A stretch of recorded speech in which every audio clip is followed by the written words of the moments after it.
بسم الله الرحمن الرحيم وبه نستعين والصلاة والسلام على سيد المرسلين محمد وعلى آله وصحبه أجمعين أما بعد أعوذ بالله من الشيطان الرجيم بسم الله الرحمن الرحيم إن الذين يحبون أن تشيع الفاحشة في الذين آمنوا لهم عذاب أليم في الدنيا والآخرة والله يعلم وأنتم لا تعلمون وقال النبي صلى الله عليه وسلم الحياء شعبة من الإيمان.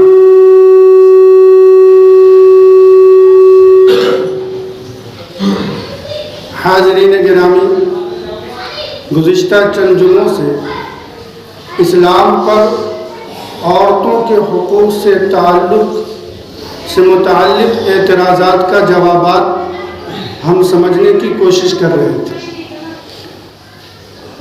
بہت سے اعتراضات کے جوابات آ گئے۔ ان میں سے ایک مشہور اعتراض اور ہے کہ جب مردوں کو جنت میں 70 حوریں ملیں گی تو عورتوں کو کیا ملے گا؟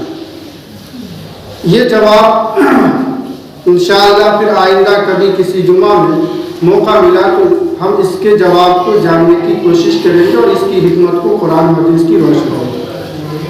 آج کل پردہ موضوع سخن بنا ہوا ہے، ہر ٹی وی پر ڈیبیٹ ہو رہا ہے اور ہمارے علماء کا حکم بھی ہے کہ اس پر بات کی جائے۔ اس لیے آج ہم پردہ کے متعلق بنیادی احکام جاننے کی کوشش کریں گے۔ دیکھیے، پردہ کیوں ضروری ہے، پہلے یہ ہم اگر سمجھ لیں تو پھر پردہ پر ہمیں کوئی اعتراض نہیں ہوگا۔ دیکھیے، اسلام چاہتا ہے کہ ہم جس سماج اور معاشرے میں رہیں وہ سماج اور معاشرہ برائیوں سے پاک ہو، گناہ سے پاک ہو، آلائم سے پاک ہو، فحش سے پاک ہو۔ اور یہ اس وقت ہو سکتا ہے جبکہ ہم فطری قانون، اللہ کی طرف سے دیا ہوا طریقہ زندگی کو اپنی زندگی میں اتاریں گے۔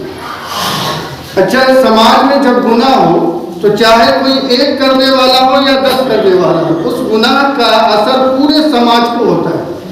اور صرف سماج میں انسان کو نہیں، انسان کے علاوہ چرند پرند جانور سبوں کو ہوتا ہے۔ قرآن نے کہا ظہر الفساد فی البر والبحر بما کسبت ایدی الناس، کہ انسانوں کی بدعملی کی وجہ سے بگاڑ، فساد، نقصان ظاہر ہو گیا، پھیل گیا، فی البر والبحر، خشکی میں بھی تری میں بھی، زمین پر بھی سمندر پر بھی۔ انسانی گناہوں کے اثرات جس طرح زمین پر ہوتے ہیں سمندر پر بھی ہوتے ہیں۔ سوال یہ ہے کہ زمین پر گناہ کا اثر ہو تو زمین کو کیا فرق پڑنے والا؟ زمین میں تو کوئی زندگی ہے نہیں۔ پھر سمندر پہ اگر گناہ کا اثر ہو تو اسے کیا فرق پڑنے والا؟ اس میں بھی زندگی نہیں ہے۔ مراد یہ ہے کہ زمین پر رہنے والی مخلوق، چاہے وہ انسان ہو یا غیر انسان ہو، ایسے ہی سمندر میں رہنے والی مخلوق چاہے وہ کیسی بھی ہو، انسانی گناہ کے اثرات ان سب پر پڑتے ہیں۔ اس لیے اسلام یہ چاہتا ہے کہ گناہ سماج میں نہ ہو، جرم نہ ہو، فحش نہ ہو، بے حیائی نہ ہو۔ اگر یہ ہوں گے، چاہے کرنے والے ایک ہو یا 10، نقصان سب اٹھائیں گے، سب تک اس کا نقصان پہنچے گا، انسان ہو یا غیر انسان۔ اس لیے اسلام نے گناہ کے جو دروازے ہیں، جن دروازوں سے، جن سوراخوں سے، جن راہوں سے گناہوں کے پنپنے، معاشرے میں پھیلنے، معاشرے میں بڑھنے کا امکان ہوتا ہو، ان ساری راہوں پر روک اور بندش لگا دی۔ جب کوئی مظاہرہ ہوتا ہے، ہم آپ اپنے حقوق کے مطالبے کے لیے روڈ پر نکل کر حکومت کے خلاف نعرے بازی کرتے ہیں تو پولیس بیریکیڈ کہاں لگاتا ہے؟ پارلیمنٹ کے آس پاس نہیں لگاتا کہ ہم وہاں نہیں پہنچے۔ حکومت کے ایوان کے جو کارندے ہیں ان کے گھروں کے پاس نہیں لگاتا، دور ان راہوں پہ لگا دیتا ہے جن راہوں سے چل کر ہم وہاں پہنچ سکتے ہیں۔ کیوں؟ اسی لیے کہ پہلے میں جہاں ہم لوگ دیں گے تو وہاں تک پہنچنا انتہائی مشکل ہوگا، لیکن اگر ہم پارلیمنٹ تک پہنچ گئے تو طرف کر اندر بھی جا سکتے ہیں۔ اسلام کا یہی مزاج ہے کہ برائی کو روکنا تو دور کی بات ہے، برائی تک پہنچ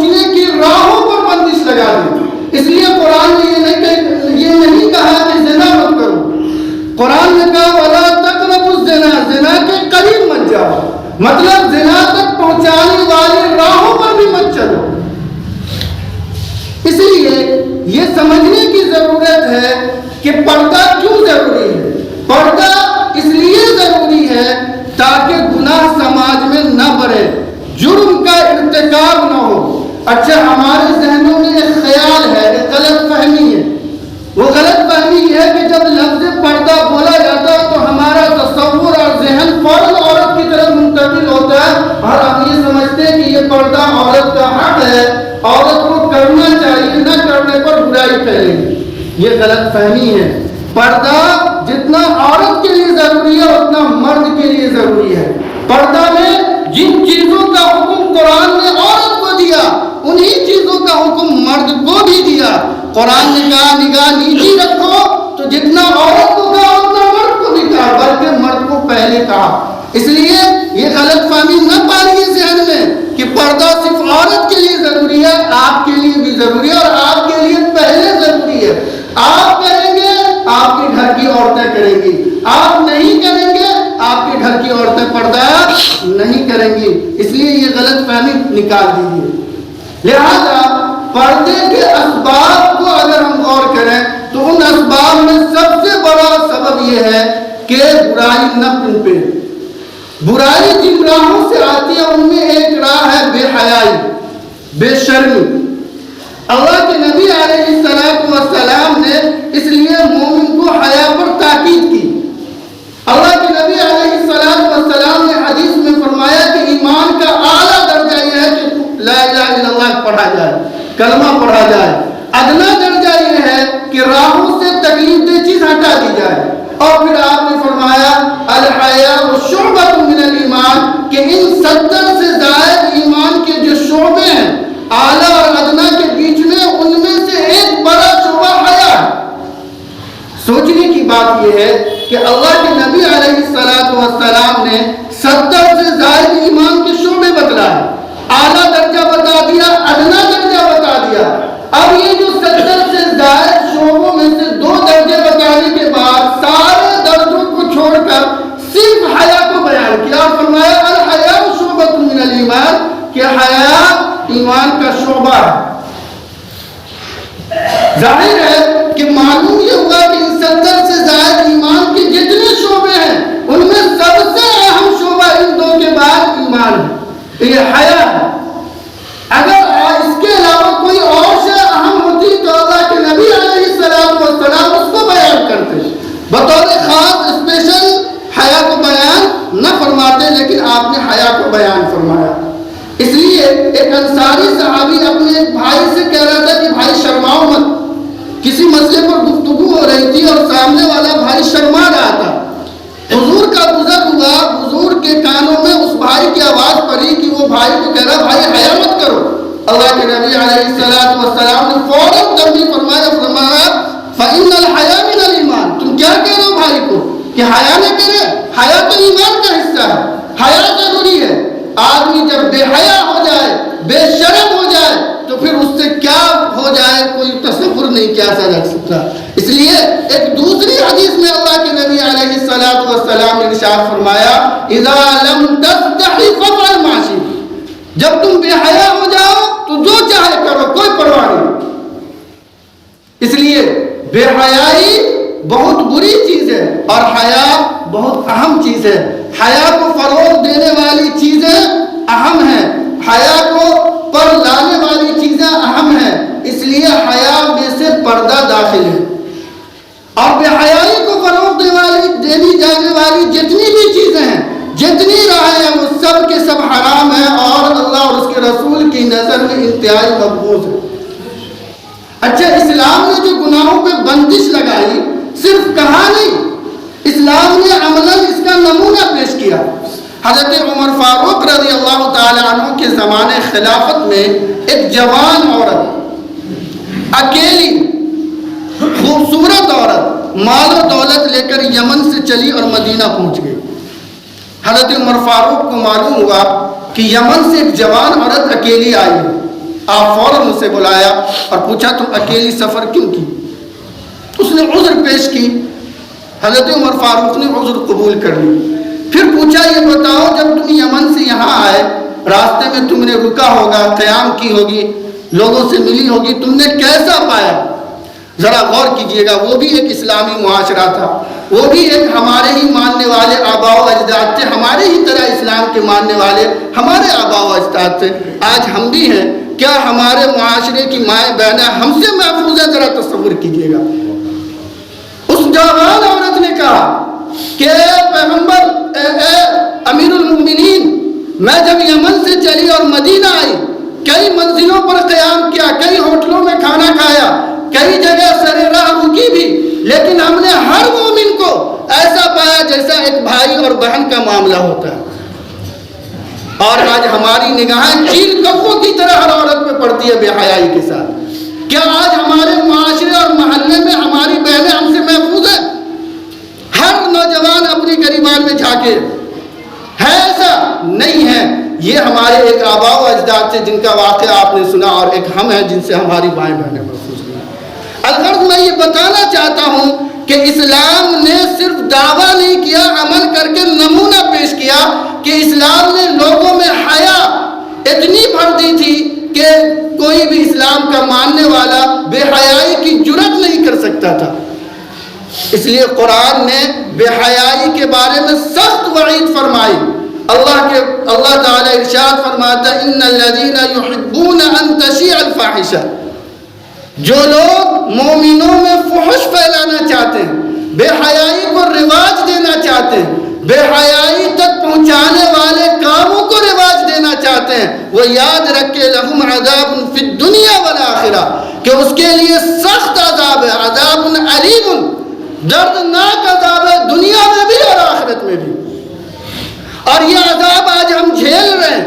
اللہ کے نبی علیہ السلام نے پیشین گوئی فرمائی تھی کہ جب بے حیائی معاشرے میں عام ہوگی تو ایسی برائیاں جنم لے گی کہ جن کا ہمارے آباء و اجداد نے تصور نہیں کیا ہوگا.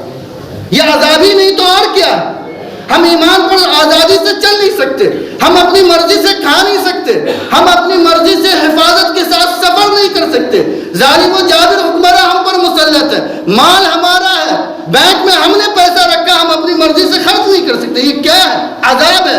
ہم اپنے گھروں میں اپنی عورتوں کی عصمت و عفت کو محفوظ نہیں رکھ پا رہے, یہ عذاب ہے. عذاب صرف یہ نہیں ہے کہ بادل گرجے اور آسمان برس پڑے, عذاب صرف یہ نہیں ہے کہ زمین پھٹے اور آپ دھس جائیں.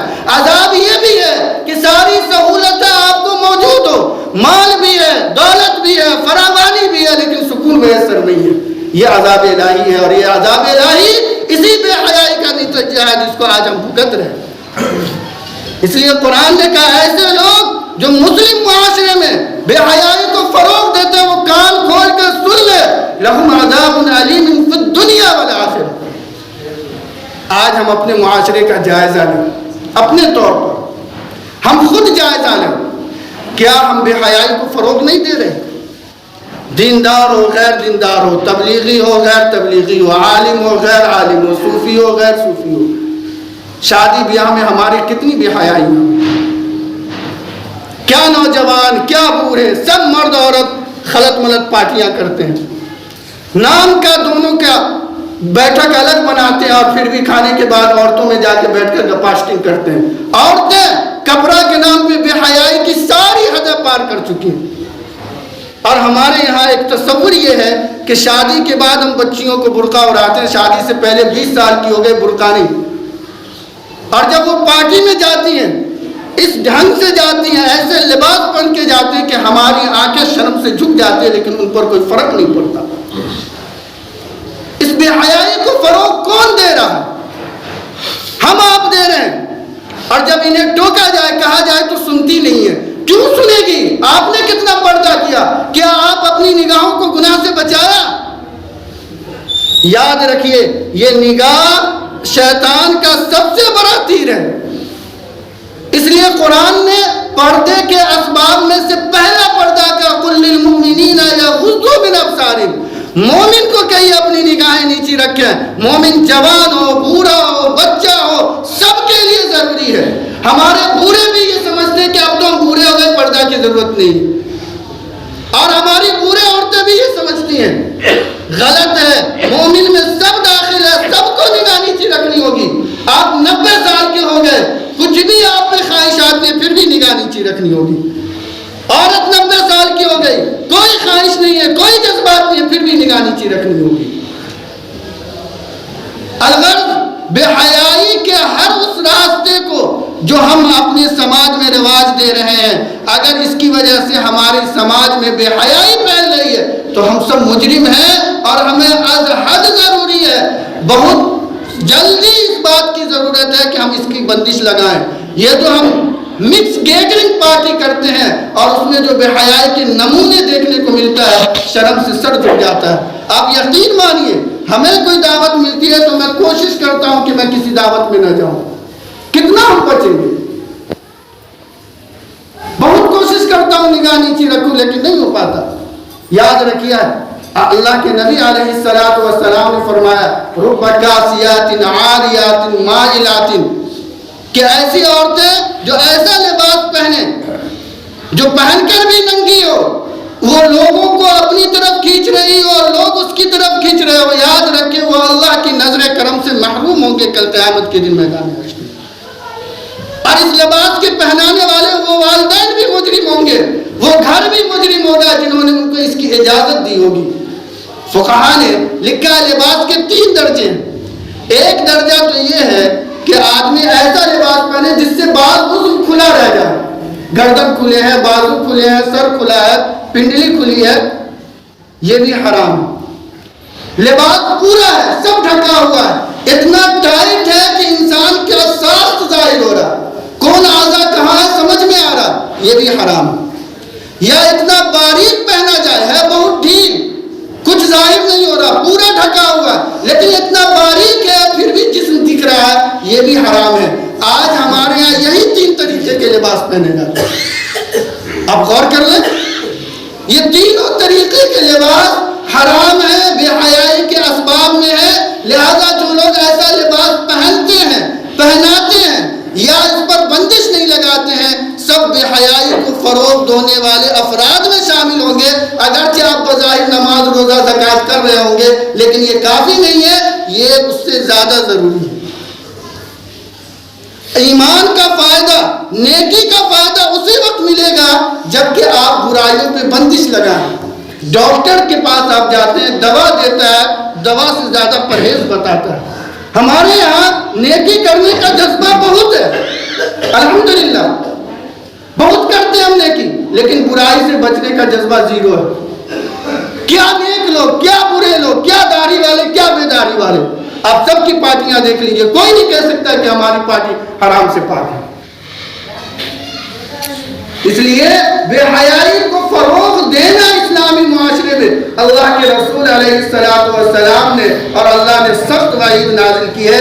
اس لیے پہلا درجہ پردے کا یہ ہے کہ بے حیائی کو روکیے, حیا کو اختیار کیجیے. حیا انسان کو بہت سے گناہوں سے محفوظ رکھتا ہے. ایک واقعہ آپ کو سناؤں, حضرت امام عبداللہ ابن مسلمہ قعنبی رحمۃ اللہ علیہ کا, بڑے محدث ہیں. یہ ڈاکو تھے بچپن میں اور لوگوں کو چھیڑتے تھے, خواہ تکلیف پہنچاتے تھے. ایک مرتبہ یہ چند دوستوں کے ساتھ بیٹھے ہوئے تھے, موج مستی کر رہے تھے. ان کے سامنے سے ایک بڑے محدث امام شعبہ رحمۃ اللہ علیہ گزرے. تو اس حضرت قعنبی رحمۃ اللہ علیہ نے سوچا کہ ان مولوی صاحب کا مذاق اڑایا جائے. چنانچہ وہ گھوڑے سے جا رہے تھے, سامنے آ کر کھڑے ہو گئے اور کہا مولوی صاحب حدیث سناؤ. اب ظاہر ہے اس لہجے میں بات کرے گا تو کسی کو بھی تکلیف ہوگی. امام شعبہ رحمۃ اللہ علیہ نے کہا بھائی اس طریقے سے میں حدیث نہیں سنا سکتا, حدیث کوئی ادھر ادھر کی چیز نہیں کہ جہاں تم پکڑو سنا دو. کہا دیکھو مولوی صاحب چپ چاپ سنا دو ورنہ میں آپ کی بے عزتی کروں گا. حضرت نے کہا میں ایسے نہیں سنا سکتا. اس نے ضد پر آ گیا کہ نہیں آپ کو تو سنانی ہوگی ورنہ میں ذلیل کر دوں گا. تو حضرت نے فرمایا ٹھیک ہے. چنانچہ آپ نے روایت کی اور فرمایا اذا لم تستحی ففعل ما شئت, کہ سنو اگر تم حدیث سننا چاہتے ہو تو یاد رکھو جب تم بے حیا ہو گئے تو جو چاہے کرو, اللہ اور اس کے رسول کو اس کی کوئی پرواہ نہیں. اب اتنا کہنا تھا. وہ ڈاکو امام قعنبی رحمۃ اللہ علیہ, اس حدیث نے اس پہ ایسا اثر کیا کہ بڑے محدث بن گئے. ابو داؤد شریف سیاہ ستہ کی بڑی کتاب ہے, اس کو اٹھا کر دیکھ لیجئے. اس کے مصنف نے اکثر حدیث کہ مجھ سے بیان کیا امام قعنبی نے, مجھ سے بیان کیا امام قعنبی نے بیان. حیا یہ چیز ہوتی ہے، جب آدمی میں حیا آ جائے تو سارے گناہوں سے بندش لگ جاتی ہے، اور جب بے حیائی آ جائے تو پھر گناہ کے دروازے چوپٹ کھل جاتے ہیں، پھر انسان کہاں جا کر رکے گا کوئی گارنٹی نہیں ہے۔ اس لیے بے حیائی کے ہر دروازے کو بند کیجیے۔ ہر معاشرے میں جنمنے والی بے حیائی کے طریقوں کے موجودہ دور میں بہت سی نئی ایجادات ہیں، اس میں شامل ہے موبائل پہ انٹرنیٹ ہے، ٹی وی وغیرہ ہے، اس پر فحش فلمیں ہیں، اس پہ سیریل ہے، اس پہ کامیڈی ہے، ہر جگہ بے حیائی ہے۔ خدا را ان سب سے باز آئیے، یاد رکھیے قرآن نے کہا وَمِنَ النَّاسِ مَنْ يَشْتَرِي لَهْوَ الْحَدِيثِ لِيُضِلَّ عَنْ سَبِيلِ اللَّهِ، کہ جو لوگ کھیل کود تماشے کی ایسی چیزیں خریدتے ہیں جن سے اللہ کے راستے سے بھٹکانے کا ارادہ ہو، یاد رکھے لَهُمْ عَذَابٌ أَلِيمٌ، بلکہ عذاب مہین، ذلت آمیز عذاب اس کے لیے ہے۔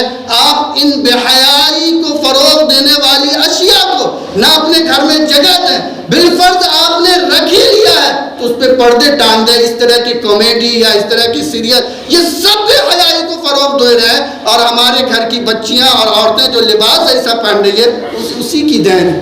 آپ سب مجرم ہیں، ہم سب مجرم ہیں، ہمیں اپنے محاسبے کی ضرورت ہے۔ اگر آج ہم نے بندش لگا لی اور ہم نے اس بے حیائی کے دروازے کو بند کر دیا تو آئندہ انشاءاللہ بہتر نتائج ہوں گے، ورنہ معاشرہ کہاں جا کر رکے گا ہم آپ اس کی کوئی گارنٹی نہیں دے سکتے۔